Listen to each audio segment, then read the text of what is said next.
Hey guys, got a little eye candy for you today. This is the Hinderer XM18 in the fatty edition with the Wharncliffe blade, and these have been something I've been interested in for a while since I started seeing them that they were kind of being produced, and I saw some on Instagram and stuff like that. The issue that I was having was I couldn't get my hands on. I was looking on the secondary market and there were a few up for sale, but they were all in the 3-inch blade length, and I didn't want the 3-inch. I definitely wanted the 3.5-inch, and I wanted the fatty just to check out the thicker blade. So it took a little while to get my hands on this. Anyway, I finally have, and I'm quite pleased that these are really, really well done. If you've had a Hinderer before, there's no big surprises here. They behave about the same way. They carry about the same way. They're pretty close to the same weight.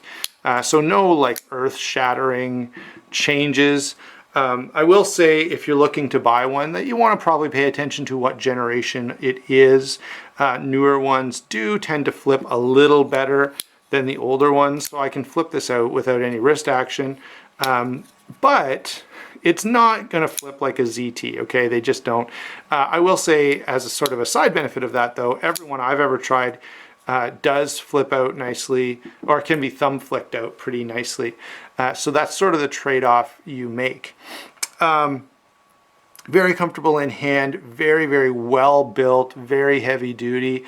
And what I really like about the Hinderers is they do pull off being very heavy duty and very tough, while at the same time still being usable and carryable. They're not super heavy, they're not super gigantic so that they're unwieldy in the pocket. So you're getting a very, very hard use knife, pretty well as tough as anything out there, but it's one that you can still carry, and it's one that will still cut stuff, which is kind of important for a knife to do as far as I'm concerned. I guess Strider owners maybe would disagree, but this does cut really, really nicely. Now, the blade thickness is the main difference between the standard and the fatty. That does translate into a little bit of handle thickness as well. So if I throw the calipers on here, let's see if I can do it in a way that you can see. I'm not sure if I can or not.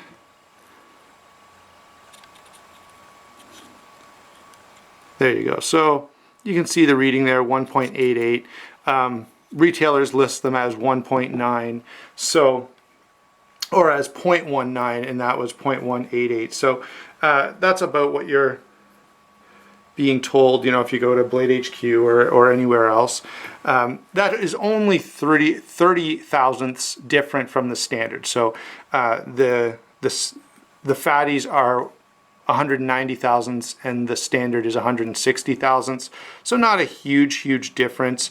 And again, they do still cut, or at least this one still cuts, and I'm sure that the others would as well. Now, I don't have a standard one to measure behind the edge, but I have measured behind the edge on this one, and it's 40 thousandths.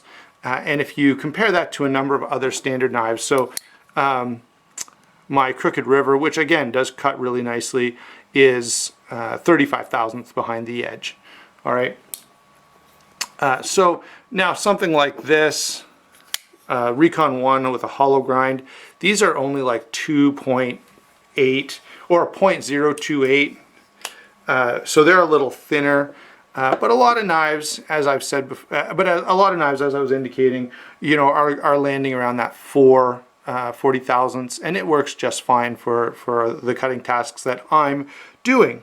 All right, so let me now point out some of the things that I do appreciate. Oh, by the way, I should point out then that does translate into a handle thickness that goes from 0.53 inches to 0.56. So there's the same 30 thousandths that's up here is back here, which is basically exactly what you'd expect, right?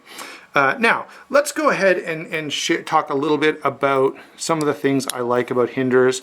Some of them are not things that are easily measurable. Like, you just feel it in hand and it feels really good. It's comfortable, it's grippy, and all of those things are done like just right. This is sort of a knife that gets things really well done. It's grippy, but it doesn't tear you to pieces. The jimping is effective, again, but doesn't want to pull your skin off. Everything is just really well done. The action with the Teflon washers is quite smooth. I have no issue with that whatsoever. And I am glad that they're not on bearings. I wouldn't want to see a knife like this on bearings. I do have some, what you would call a harder use or heavily built knife that I have a few that are on bearings. And it's not the end of the world, but you know, from a design philosophy standpoint, I do like the washers rather than the bearings, although I do wish they were phosphor bronze and not Teflon. Now, let me add a couple of little things here. First off, one of the things I like about this is that all of this hardware is exchangeable, and if you spend some time on the Hinderer website, it's not in stock all the time, but if you kind of watch for what you want, you can get replacement hardware for this in bronze or, you know, anodized titanium or copper or different things like that, and they're not out of line. So you can replace, for example, the scale in here with a copper scale for like 40 bucks. You could replace the hardware for $15 or $20. You know, the pocket clip is maybe a little more, but the reason I say all that is because you can customize these knives pretty easily and pretty affordably. You know, a lot of times higher end stuff, if you say, hey, I'd like to switch the hardware out for something else, you know, now you might be looking at $100 or $200 more. But if you go on Hinderer's website, you'll find that you can kind of make this knife your own pretty affordably. All right. The other thing I guess I should point out about Hinderers, as we're kind of talking about why I like them, is the comfort factor. They just, you know, if you're a guy who likes to flip his knife open and play with it a little bit, everything is just comfortable. It flips out comfortably. It doesn't wear your fingers out. The lock is easy to access and easy to manipulate. So all of those things are just done really, really well. You know, so you've got a good level of utility, nice size, really tough, really durable blade, high attention to detail, very, very high quality. So lots of good things to like about this. Now let me pull in a few comparisons. I don't normally do this with my overviews, but since I'm not going to do a full review of this knife, I'll pull in some comparisons. So if you like things that are finely built and have a lot of attention to detail, anything from Riat knives, this is my favorite. This is the Torrent, and it is exceptional. Now it is a flipper only, so if you're not into that, that's definitely going to be a consideration that you want to make before going that route.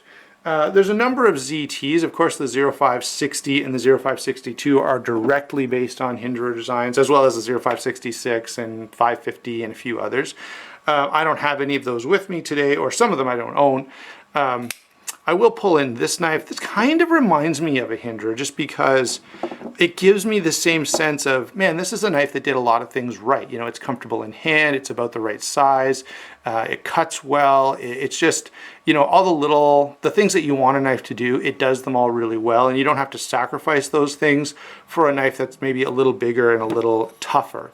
Now, let me pull the Crooked River back in here. If you want something, you know, pretty hard use and you want to spend some money, but you don't want to go to the level of a Hinderer, you know, there is the Benchmate Crooked River. There's also the Contigo, which I absolutely love. And hopefully a few of you were able to take advantage of the Black Friday special. The M390 Contigos from Knifeworks were like $149 or $159, a really, really good price anyway. So that was really cool. And so those are knives, or the Adamas again would be another consideration.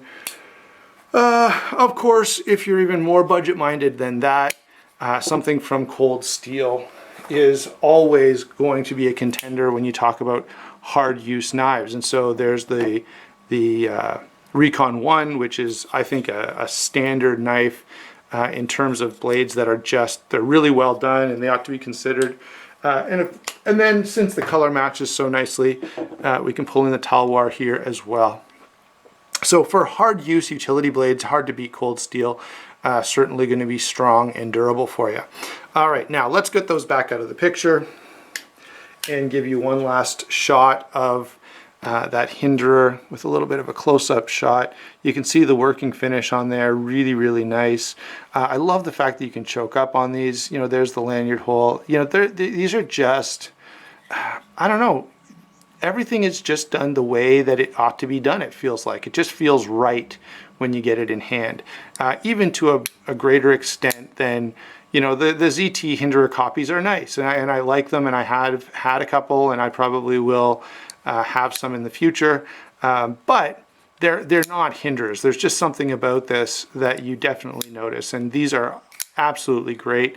Last thing I will say is this is like my third or fourth one, and I think this one's going to stick around. You know, I think that's sort of fate telling me, you know, you're just the kind of guy who should have a Hinderer, so quit selling them. And so I'm going to try to do that with this one. Hope you enjoyed the video, and we'll talk to you soon.